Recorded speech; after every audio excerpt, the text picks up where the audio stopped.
Grupi parlamentar I Frontit Evropian ka dorëzuar në Kuvend propozim ligjin për ndryshime dhe plotësimit të ligjit për provimin e jurisprudencës. Deputetja e BDI-s Rina Ajdari vlerëson se refuzimi që provimi të jepet edhe në gjuhën shqipe, jo vetëm që cënon barazinë gjukësore dhe juridike, por godet drejt për drejt themelet e rendit kushtetues dhe bashkëjetesës ndëretnike. Vendimi I Ministrisë së Drejtësisë e udhëhequr nga zoti Igor Filkov për të refuzuar zyrtarisht peticionin e studentëve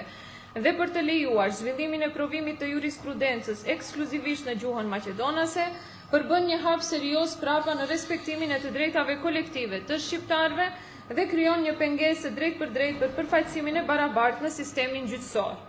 Arsyetimet e Ministrisë të ndërtuara mbi interpretime selektive të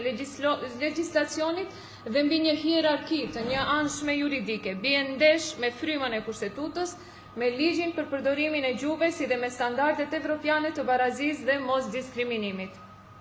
Ky vendim prodhon pasoja të drejt për drejta politike, shoqërore dhe institucionale duke shndruar gjuhën në filtër për ushtrimin e profesionit të juristit dhe duke kufizuar avansimin e kuadrove shqiptare në sistemin e drejtësisë.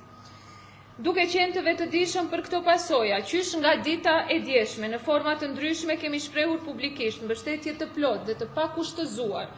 për studentët shqiptar të fakulteteve juridike, të cilët me të drejtë kërkojnë respektimin e barazisë gjuhësore dhe kushtetuese në sistemin e drejtësisë.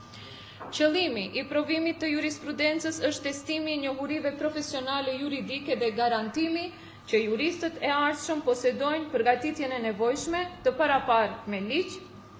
për ushtrimin e funksioneve dhe detyrave në sistemin e drejtësisë. Kjo përgatitje dëshmohet përmes certifikatës së fituar me dhënien e këtij provimi. Për këtë arsye, ne si grup parlamentar sot kemi dorëzuar në procedurë propozim ligjin për ndryshimin dhe plotësimin e ligjit për provimin e jurisprudencës,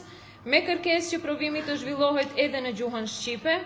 propozim ligjin për ndryshimin dhe plotësimin e ligjit për noterinë, si dhe propozim ligjin për ndryshimin dhe plotësimin e ligjit për përmbarinë.